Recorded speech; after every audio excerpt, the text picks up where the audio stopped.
Hello again. Welcome to the beginning of part 4 of your 6-part survey of 17th century European art. So here we are back at our title slide. We're changing geographies, and that's why I divided it up into 2 halves originally and now into 6 separate pieces. So here's our map again. This time now we're leaving the south of Europe and we'll be visiting Flanders and the Low Countries up here. We'll also come down and see what's going on in France. I think that's about it. I don't believe we're going into Germany or England at this point. So we're going to start in Flanders, which was sort of the high spot, the center of the activity of the Renaissance in Northern Europe. And it's still very important in the world of art. So the first country is Flanders, and the first artist is Rubens. And I should also say that following the Protestant Reformation, Flanders remained Catholic. France and Flanders are both very Catholic. The Dutch Republic is diverse, although largely leaning Protestant, and Germany is very, very much diverse. So we're going to start off in a Catholic country, looking at the work of Peter Paul Rubens, typifying Flemish Baroque style. So here's a bonus feature, because Rubens was an extremely successful artist and he had a very lucrative career. He was famous. In a lot of ways, he was very much like Albrecht Dürer we saw before. So the most successful Flemish painter was Peter Paul Rubens from Antwerp. He became aristocratic in behavior, very wealthy, very intellectual. He admired Italian Renaissance and humanism, the ancient art and civilization. He worked in Italy. He traveled widely all over Europe as a diplomat, and he was knighted by King Charles I of England. After his visit to Rome, he worked in really large, full canvases in a style similar to Carracci. And just to remind you, Carracci did that ceiling of the Loves of the Gods. That was a very full, florid style. To him, to Rubens, the invention of the picture was more important than the execution. His figures are buoyant, full of energy. He idealized nature, so you'll see that nature doesn't really look very real. And his early works show action and drama, and his later ones had, I'm looking at my notes here, had more mood and psychological aspects. So he built a huge house. He was so successful. And this picture down at the left is a painting he did of his house.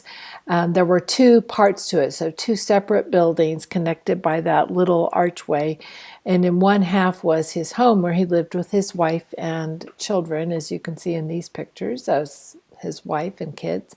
And in the other half, the main part of the building showing here is his painting studio, where he created his works of art. This is a photograph showing the studio as it looks today. So the house has been restored. It's open for visitors, and there's a gift shop in the back there. But this is where he created his paintings. So he would create a small oil sketch. He would work out the plan for the painting in a small scale, and then he would get a huge canvas, and I think he would probably sketch it in himself, and then he would have assistants who would come and do most of the painting, but Rubens would come along and touch up here and there, give them pointers, and come in at the very end and finish, and of course sign his name and collect all the fees for the painting. But just notice how high the ceilings are, and the door right there also was very tall, so that when the paintings were finished, he could move them out and take them to whoever had purchased them. So the work of Peter Paul Rubens typifies the Flemish Baroque style, as I said earlier. His first major commission was the Raising of the Cross, a triptych for the Church of St. Walpurga. This work uniquely sketches the action and landscape of the central scene across all 3 panels. So here's the Raising of the Cross, and you can see it's a new take on the crucifixion scene, because the cross is not yet erected. It's still in the process, and Jesus is still alive, so it looks like he's been nailed to the cross before it was raised up. This is very typical of Rubens's style. So look at all the figures, especially in the central panel, and you'll see that there are a lot of very strong men with exaggerated muscles, and this was typical of Rubens. He just loved full figures. He loved physical anatomy, so human anatomy, and he was very interested in this strength. And this also reflects one of the ideas of the Baroque that we saw in Italy, and that is the drama of it. So even though this has nothing to do with Caravaggio, or very little, it still is a very strong Baroque style. So here's the central panel again, and you can see that the cross is figured diagonally across the canvas with Jesus's body on it. So that makes it a little more dynamic. It's less static when you have a diagonal line like that, very strong diagonal line, and then the straining of the people lifting it up. I would also want to point out that one of Rubens's signatures is that there's almost always a character in a bright red somewhere in his painting. So let's go back again. And you can see there's some bright red over here on the left panel, and the man in the center panel was also in bright red. So on the left here we have people being sad, his friends, his disciples being very sad about the crucifixion. On the right we have a group of soldiers who are bringing the other prisoners who were crucified at the same time as Jesus. So it's a three-part painting. You need to know that that term is triptych. So in the painting of the royal engagement of Henry IV and Marie de Medici, Henry IV is seen falling in love with Marie as he gazes at her portrait, and he is surrounded by Roman gods in full lavish color. So this is sort of a fantasy painting. I mean, it's totally a fantasy.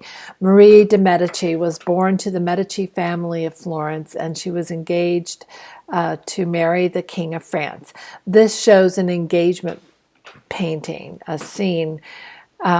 Sometime after the king had died, Marie commissioned Rubens to paint this series about her life, turning her life into this fabulous saga with lots of drama, lots and lots of drama. So this is the engagement, where a portrait of her had been painted in Italy and brought to be shown to the king, where he looks at her face and falls instantly in love with her. So that is the germ of reality here, where you've got the portrait and the king, but everything else is complete fantasy. Leaning against the back of the king and whispering in his ears, is a personification of France, saying to the king, "Oh, this is your queen." Up in the sky, we have Jupiter and Juno, who are the head gods of Mount Olympus. Looking down, they're supposedly representing blissful marriage, although if you've read any mythology, you know that Zeus is far from faithful. But nevertheless, Hera, or Juno, Jupiter, Juno in Roman mythology, and Zeus and Hera in the Greek. Juno, Hera, is the goddess of marriage. So she's looking down and blessing this. Underneath them, holding up the portrait, we have Amor, or Cupid, which is the god of love, and Hymen, the god of marriage. I don't know which is which. And down below, you've got a couple of little putti that you can see. They are picking up, or trying to pick up, the king's weapons, like his shield is down there. Basically, the message there is the time for war is over. Now is the time for love.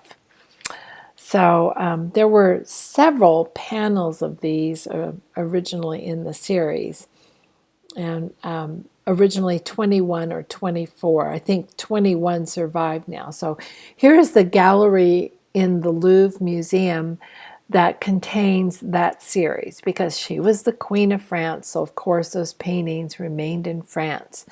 You can see the scale of them here. They're really huge, because the humans are walking down the middle.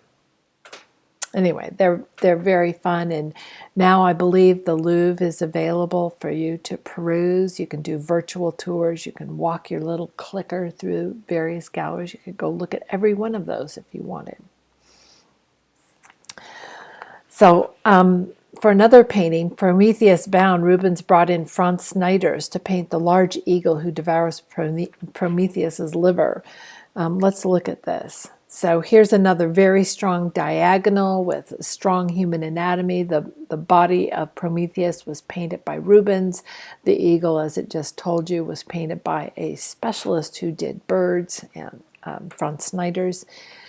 The story is that Prometheus stole fire from the gods. He did an espionage trick and went onto Mount Olympus and took fire, and brought it down to earth, which of course changed our history.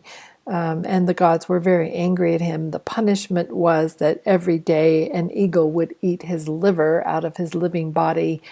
It would grow back at night, and the same thing would be repeated every single day. So there's the beautiful Rubens painting. And this is just kind of also typical. If you've ever heard the term Rubenesque applied to a woman who's got a lot of flesh, this is why. Rubens painted a lot of very healthy, buxom nudes.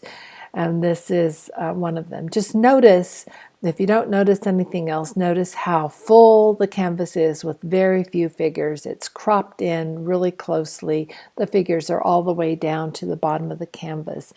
If anything, that might be something he's picking up from the Italians. And notice also the red flare on one of the man's capes. So that's that red. So another man from Flanders is Antony Van Dyck, who I think is one of the best portraitists ever. I've seen a lot of his work, and he just has really beautiful likenesses that he paints of people. They look very relaxed and very natural. So this is Charles I at the hunt. This is the King of England, actually. So I'm going to show you another king today, and I just want to point out how unkingly this king looks. He looks like a gentleman. He looks wealthy, but he's not wearing his crown. He's not wearing any of the costumes of royalty. So if you didn't know it was him, you'd just say it's some rich guy. But there's a lot of things going on here. And one is that he's not centered in the portrait. It looks more like a candid pose out at nature with his horse and his squire here. He's even facing off of the canvas, so that it's just a very, very relaxed, and it feels like a very natural composition. This is the King of England who knighted Rubens, by the way. And he's also the king who will be killed very soon. This King of England attempted absolute rule without the Parliament. So he tried to take over and be a little dictator. And it caused a civil war, and he was executed in 1649. So you can see here he doesn't have a whole lot of years left. And here's a self-portrait of our artist. I really like self-portraits, and when I found this one, it reminded me a lot of Salvador Dali that you'll see later. But here he is regarding a very large sunflower, so kind of fun. That's our artist. So we're going to just barely start with the Dutch Republic here, and we have been in Flanders. We've been looking at the work of Catholic artists, and at that time in Catholic countries there's still a lot of work being done for Catholic churches, but the Protestants have decided that imagery is very close to idolatry, and they shun it, especially in their churches. They want people to be there and be devout and just pray seriously and listen to the preacher preach the sermons. So this is a Protestant church. If I had been able to talk to you in class last week, you would have heard me tell you that a lot of Protestants did engage in destruction or iconoclasm of Catholic imagery, destroying many paintings and sculptures. This is what now the Protestant churches look like in general. It's very clean and very bare. So that's that. Group portraiture documenting the membership of corporate organizations became popular in the Dutch Republic. So we're going to look at a little bit of that and look at some group portraits. So I just use this to illustrate exactly how things have changed in the Baroque period. So at the very top is an old style group portrait from the Netherlands, from Holland. And people are just lined up. Every person in this group, whatever the civic group is, would have paid a fee to have their face included. And you can see there's like almost zero attempt to make it look like they're doing anything other than sitting there. Then along came Frans Hals, a Dutch painter in the 17th century, and he decides to change that style a little and to arrange his figures so it might look like they're having a meeting or they're doing something. So they're involved in an action. So group portraits are now changing to resemble history paintings. And this is another one of his. This one is legendary. A group of the Archers Guild up above, and down below the group of women is the women regents of an old men's home, I believe. So they're sort of the controllers of this charity. And up above, you can see these men all dressed in really fancy clothes, looking as though they're having a meeting, and maybe Frans Hals just popped in and said, "Hey, I'm going to take your picture," and some of them are turning their heads to look at him. Another Frans Hals that I really like, I like both Van Dyck and Hals for portraits. So I think the Dutch really show a great talent for that.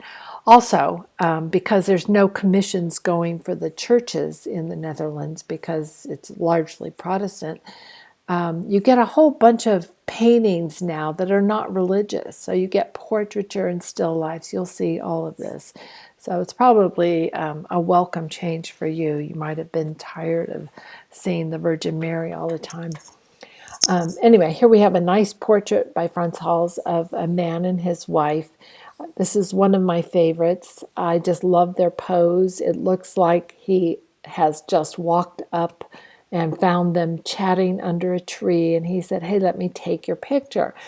So it feels like the painting version of candid photography, unposed and very natural. This couple is also Protestant, and we can tell that because of the very serious dark clothing. That Protestants wanted to distinguish themselves from the Catholics by wearing black and gray and somber clothing. It seems like the one area where they allowed any sort of extravagance was on their collars and their cuffs. And so you can see some beautiful lace work going on there, but pretty much all black. Another thing I love about this, they're touching each other and they really communicate a sense of enjoying each other's company. So there you go. And here's probably the most famous of all of Hals's portraits. It's called Laughing Cavalier. I just wanted you to see another one of these. So a lot of bonus features in this. I love Baroque art, so you're going to get a lot. I believe our last artist to look at is Yudit Leister. So this is a woman painter, and she was a student of Frans Hals, the guy we just saw. So you might see some similarities in her style, but we're only going to look at one painting of hers, and that's this, her self-portrait. And she has painted herself sitting painting, but she's not painting her self-portrait there. She's painting a picture of a man playing a violin or a fiddle.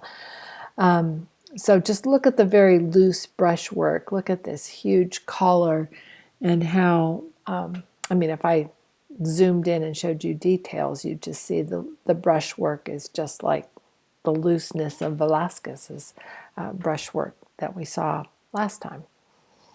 So an interesting fact about her, she was very successful as a painter. She mostly painted genre scenes and portraits. And genre scenes, again, are like everyday life. So this is a genre scene of a musician. And her husband was also an artist, but she had more business. She was more popular. So, in a real twist on the historical model, she was the working member of the partnership, and her husband stayed home with the kids. I think that's really interesting. So this is our end of the first part. Stay tuned. There are 2 more parts of Northern Europe.